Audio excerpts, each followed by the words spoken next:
हरिद्वार में बस अड्डा,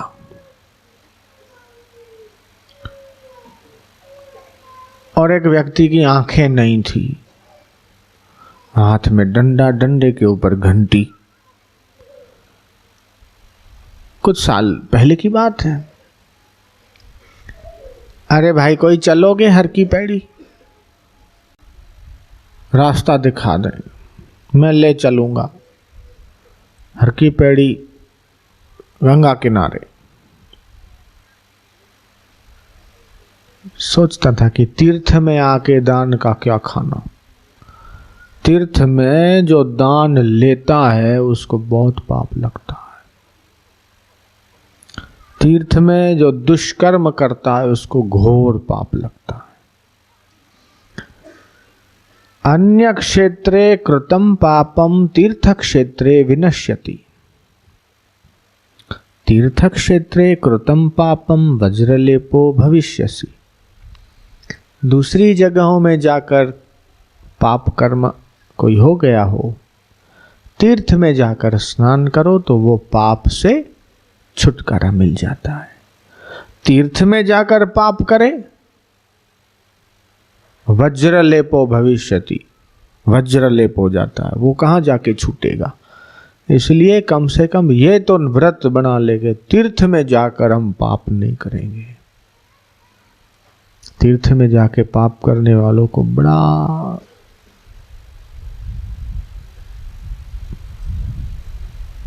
ऐसा फल मिलता है कि अब छुटकारा तो हो ही नहीं सकता है उसका। ऐसे लोग कहाँ जाएंगे।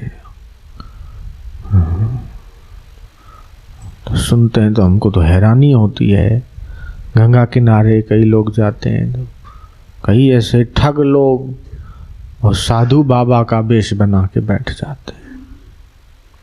स्नान कर लो, हम तुम्हारे सामान को संभालते हैं। फिर वो यात्री स्नान करने जाते हैं और उनके कपड़े के नीचे की घड़ी उठा लेते हैं।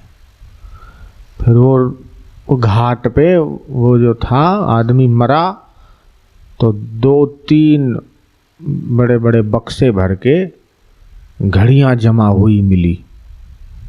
बोलो, लोगों की घड़ियां 2-3 बक्से भर के। बोलो, बनते भगत ठगते जगत, तो पड़ते भव की जाल में। बाहर से तो भगत का भेष बनाया, अंदर से लोगों को ठगने की वृत्ति है। ऐसे लोग कहाँ जाएंगे, राम जाने। ऐसे लोगों को भगवान सतबुद्धि दे, शक्ति दे। कबीरा आप ठगाइए और न ठगिए कोई। आप ठगे सुख उपजे और ठगे दुख होई। तुम ठगा जाओ लेकिन दूसरों को न ठगो। खुद जानबूझ के ठगा गए तो सुख उपजे, लेकिन औरों को ठगो तो दुख होता है। इसलिए बापूजी को बड़ा दुख होता है। बापूजी के नाम पे कोई चंदा इकट्ठा करता है, फंड इकट्ठा करता है, तो आश्रमों में बोर्ड लगा दिए जाते हैं। सूरत में इधर बोर्ड है कि नहीं मुझे नहीं मालूम है, नहीं हो तो यहाँ भी बोर्ड लगा दो। आश्रम का संचालक भी सुने और दूसरे भी सुने। आश्रम के नाम पे किसी भी प्रकार का चंदा इकट्ठा नहीं किया जाता है।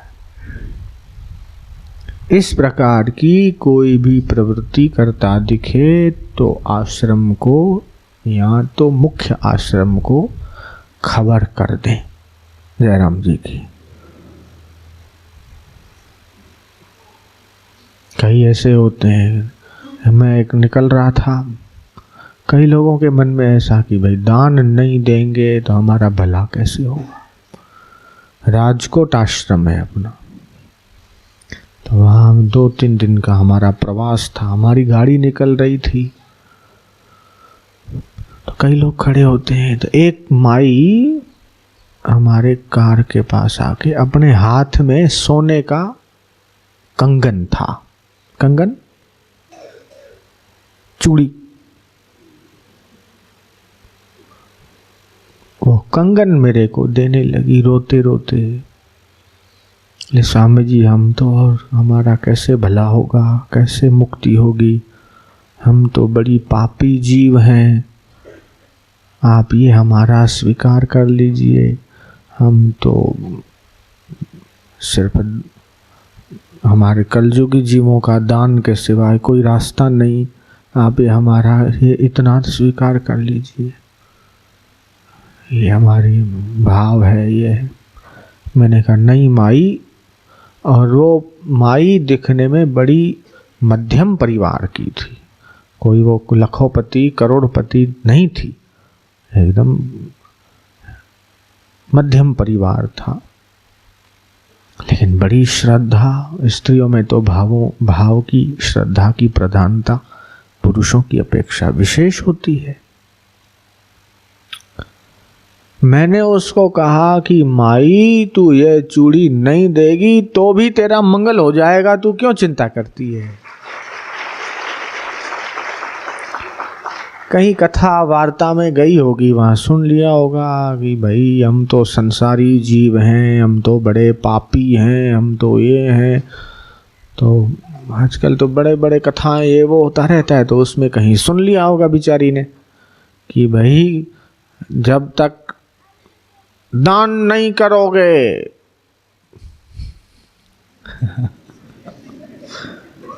तब तक तुम्हारा जो है भला नहीं होगा। दान सर्वश्रेष्ठ है, अधिक से अधिक दान करके धर्म लाभ प्राप्त करें। ये नहीं बोलता है कि हमारी जेब भरने के लिए तुम्हारी जेब खाली करें, ये नहीं बोलेंगे, पुण्य लाभ प्राप्त करें। ऐसा ऐसा मन गंध बोलते हैं, राम राम राम। इसलिए लोगों की श्रद्धा का, लोगों के विश्वास का बहुत दुरुपयोग होता है, शोषण होता है, अच्छा नहीं है ये। भगवान का नाम लेने से क्या मुक्ति नहीं होती क्या? दान करना जरूरी है क्या? घर में खाने को न हो और सामने वाले को कहो दान करो दान करो, ये कहाँ का धर्म है? हमको समझ में नहीं आता। किसी के घर में एक टाइम खाने का हो, दूसरे टाइम खाने का न हो, और उसको तुम ये कह रहे हो कि दान करो दान करो दान करो, दान नहीं करोगे तो पुण्य नहीं मिलेगा।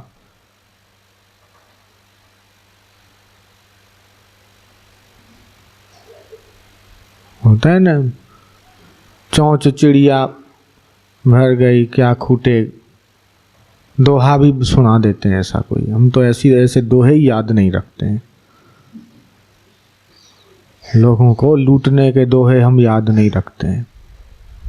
ऐसा दोहा भी है छोटा मोटा, चिड़िया चौंच भर ले गई तो समुद्र क्या खूटेगा, तालाब क्या खूटेगा।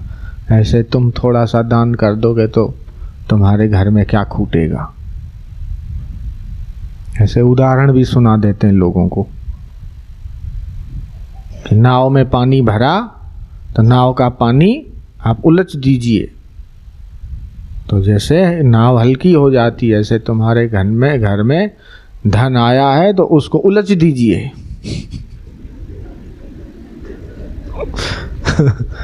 कैसे कैसे क्या पता दृष्टांत बना लेते हैं, ये स्वार्थियों के बनाए हुए दृष्टांत हैं। ये सुखदेव जी ने नहीं बनाया होगा दृष्टांत, जयराम जी की, ये लुटेरों के दृष्टांत हैं। इतना कर दिया, हाँ अधिक हो किसी के पास वो करे वो अलग बात है, लेकिन सब कोई दान करे में कोई जरूरी नहीं है। सबको ये बाध्य करना भाई इतना तुमको देना पड़ेगा, इतना ये करना पड़ेगा, नहीं। था मती गति, जिसके घर में है व्यवस्थित है उसको तो करना ही चाहिए। नहीं है, अब एक टाइम का खाने को है, दूसरे टाइम का नहीं है, या बड़े कर्ज हो गया, देनदारी है, तो वो बेचारा क्या दान करेगा, फिर भी बाध्य करेगा मैं इतना दो इतना ये करो। तो क्या दान से ही भला होता है क्या? भगवान नाम जप से भला नहीं होता क्या? सत्संग से भला नहीं होता क्या? आत्मविचार करने से भला नहीं हो क्या? साधना करने से भला नहीं होता क्या? तो फिर इतना दान दान दान दान, तो ऐसे दान के पैसे लोहे के चने हैं। उसको हजम करने की ताकत चाहिए।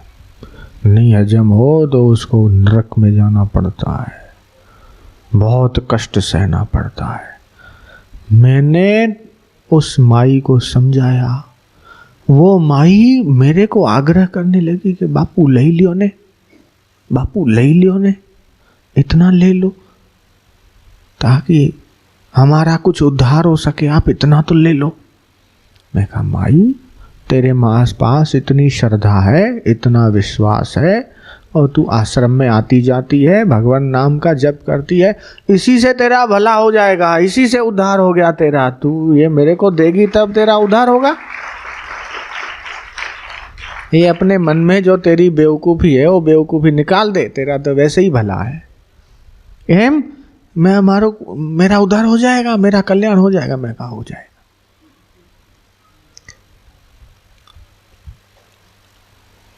ये बात मैंने बापू को सुनाई तो बापूजी ने आखिरी में ये पूछा, तूने उसका कंगन लिया कि नहीं लिया?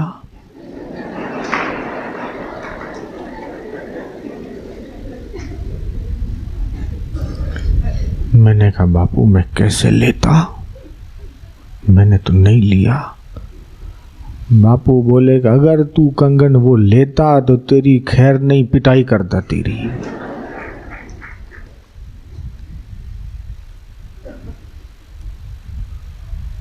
तो ये अपने द्वारा किसी का नुकसान नहीं होना चाहिए। आजकल तो ऐसे ठग निकले हैं आजकल, राम राम राम राम राम। खैर हम तो संसार के वातावरण में नहीं रहते हैं, लेकिन कोई लोग हमसे मिलते हैं तो बताते हैं कि बाबूजी ऐसे ठग निकले हैं, ऐसे ठग निकले हैं कि भगवान बचाए, कल्पना नहीं कर सकते ऐसे ठग।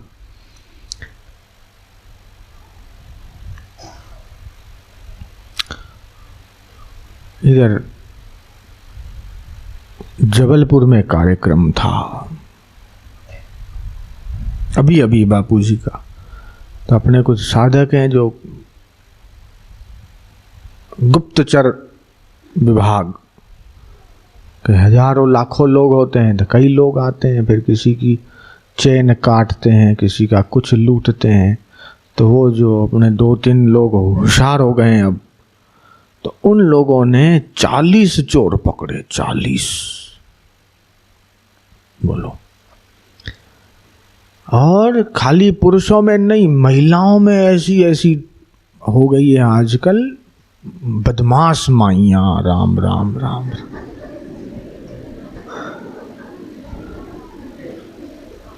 तो मैंने पूछा भाई कैसे, मेरे को और उत्सुकता हुई। तो उस गुप्तचर विभाग का जो मेन व्यक्ति था, मुख्य, उसने कहा कि भगवान अपने को ऐसा लगे ही नहीं कि ये महिला चोर होगी। मैं कहा कैसे? उसको सामने लाके खड़ा कर दें तो आप ये नहीं बोलोगे कि ये चोर है।